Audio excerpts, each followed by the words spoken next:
નમસ્કાર વિદ્યાર્થીની બહેનો, પીટી વિષયમાં 9મા પાઠમાં ઊંચી કૂદ તેની સમજ આપણે મેળવીએ.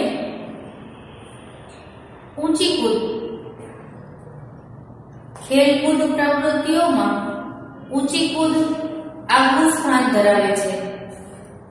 ઊંચી કૂદના કૌશલ્યોનો વિકાસ ઘણો જ ઝડપથી થયો છે અને તેના કૌશલ્યોમાં પણ ઘણા પરિવર્તનો આવ્યા છે.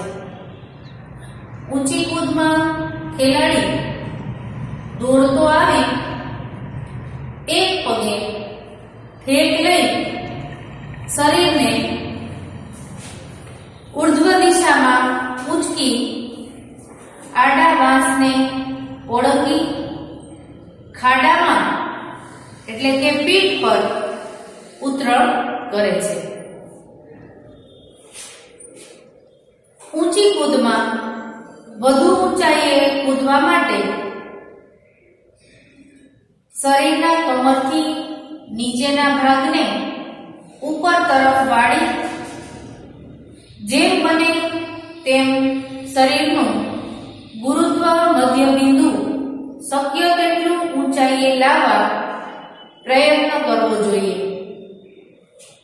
આ ઊંચી કૂદમાં પૃથ્વીના ગુરુત્વાકર્ષણ બળની વિરુદ્ધ ઉર્ધ્વ દિશામાં શરીરને ઊંચકવું તથા વાંસ પસાર કરતી વખતે શરીરની સ્થિતિ જાળવવી એ મહત્વની બાબત છે.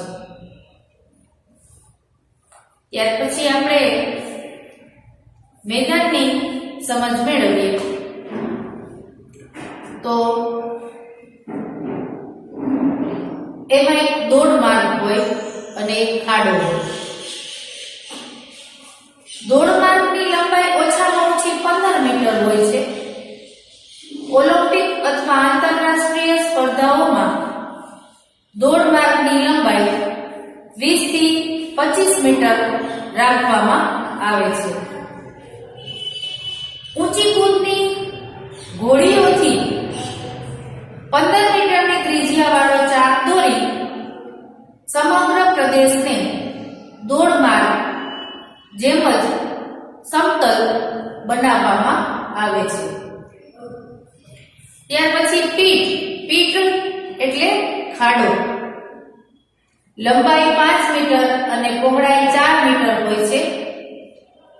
સલામત ઉતરણ માટે રેતી ભરેલા ખાડાની જગ્યાએ ફોમ રબર પીઠનો ઉપયોગ કરવામાં આવે છે. આવો એ ખાડો હોય છે. ત્યાર પછી સાધનો. ઊંચી કૂદમાં કયા કયા સાધનો જોઈએ? તો ઘોડીઓ એટલે કે સ્ટેન્ડ. ઘોડીઓની ઊંચાઈ સ્પર્ધા દરમિયાન વધુમાં વધુ ઊંચાઈએ વાંસ મૂકવામાં આવે તો પણ 10 સેમી જેટલા છેડાઓ બાકી રહે તેટલી ઊંચાઈ રાખી શકાય. બે ઘોડીઓ વચ્ચેનું અંતર ઓછામાં ઓછું 4.0 મીટર અને વધુમાં વધુ 4.04 મીટર હોવું જોઈએ.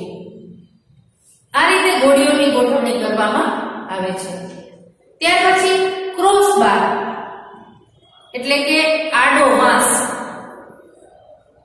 ક્રોસ બાર લાકડા અથવા કોઈ પણ ધાતુમાંથી બનાવવામાં આવે છે. તેનો આકાર ગોળ હોય છે. ક્રોસ બારની લંબાઈ 3.38 મીટરની 4.2 મીટર હોય છે. ક્રોસ બારનું વજન 2.0 કિગ્રા કરતા વધારે ન હોવું જોઈએ. તેની ગોળાઈનો વ્યાસ 2.9 સેમી થી 3.1 સેમી હોય છે. તેમજ બંને છેડાઓને ચોરસ રાખવામાં આવે છે. ત્યાર પછી આપણે ક્રોસ બારના ટેકા. તો ક્રોસબારના ટેકા એ 4 સેમી પહોળા અને 5 સેમી લાંબા લંબચોરસ આકારના હોય છે.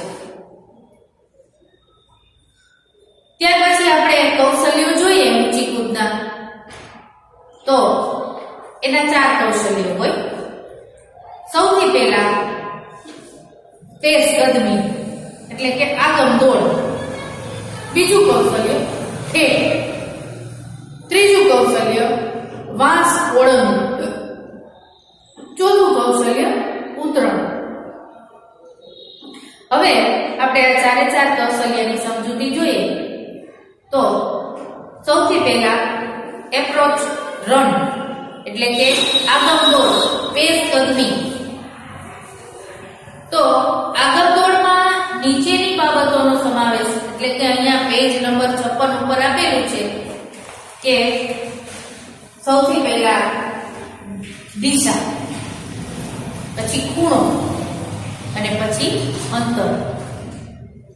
તો કૂદવા માટે સૌથી પહેલા આપણે દિશાની સમજૂતી લઈએ. કૂદવા માટે ખેલાડીએ કઈ દિશામાંથી આગમ દોડ લેવી તેનો આધાર ઊંચી કૂદની વાંસ ઓળંગ પદ્ધતિ પર રહેલો છે. કાતર પદ્ધતિ, પૂર્વીય કાપ પદ્ધતિ અને ફોસ્ફરી ફ્લો પદ્ધતિમાં ઠેક પગ મુક્ત પગની સરખામણીમાં વાંસથી દૂર એટલે કે બહારની બાજુ આવે છે. આથી જમણા પગે ઠેક લેનાર ખેલાડીએ ડાબી બાજુથી આગમ દોડ કરવી પડશે. જ્યારે પશ્ચિમી ગબડ અને પલાણ પદ્ધતિમાં ઠેક પગ વાંસ તરફ આવતો હોવાથી ખેલાડીએ જમણી બાજુથી આગમ દોડ કરવી પડશે. ત્યાર પછી ખૂણો. તો આગમ દોડ દિશા તરફની ઘોડી બાજુથી આડા વાંસ સાથે ઠેક નિશાન પાસે તથા ખૂણાને આગમ દોડનો ખૂણો કહેવામાં આવે છે. વાંસ ઓળંગની જુદી જુદી પદ્ધતિઓમાં ખૂણો જુદો જુદો હોય છે. સામાન્ય રીતે 39° થી 45° સુધીના ખૂણે આગમ દોડ કરવામાં આવે છે. ત્યાર પછી આપણે જોઈએ અંતર. આગમ દોડની દિશા અને ખૂણો નક્કી થયા પછી કેટલા અંતરથી દૂરથી દોડતા આવીને ઠેક લેવી તે નક્કી કરવામાં આવે છે. સામાન્ય રીતે ખેલાડીઓ 12 થી 15 મીટર દૂરથી આગમ દોડ કરે છે. આ અંતર મોટા ભાગે 7 થી 9 કદમોમાં પૂરું કરે છે.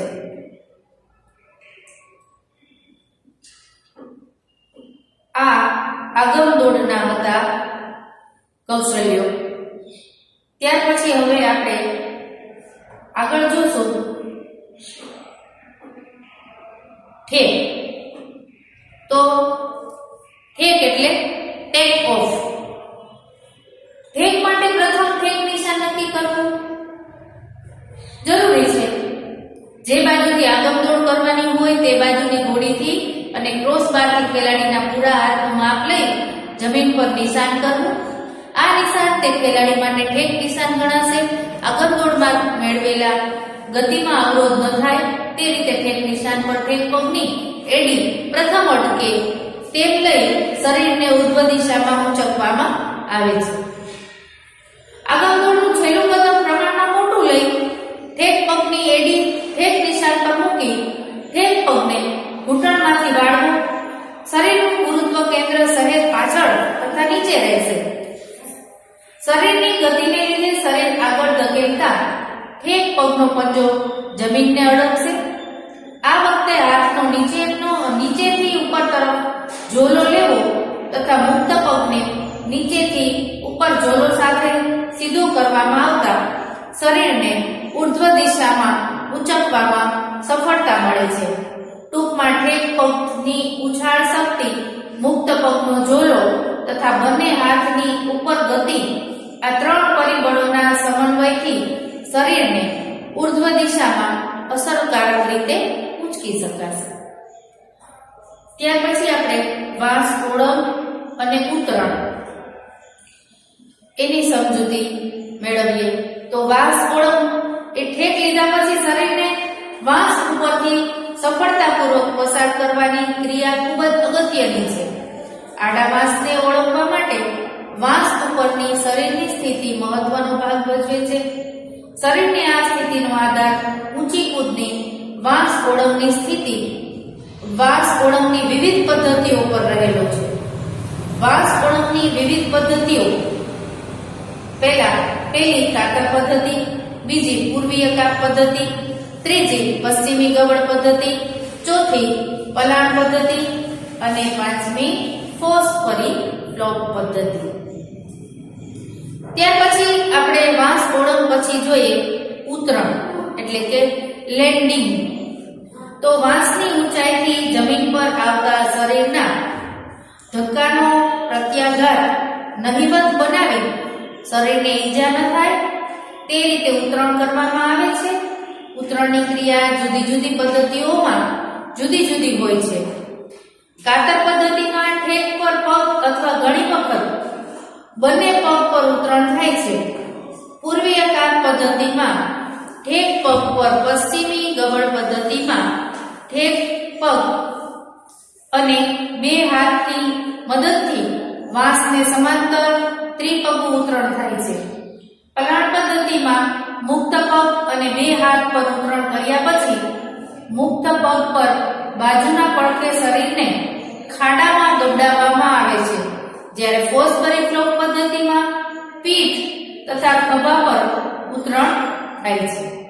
ત્યાર પછી હવે આગળ આપણે ઊંચી કૂદમાં વાંસ ઓળંગવાની પદ્ધતિઓ વિશે સમજશું. નમસ્કાર.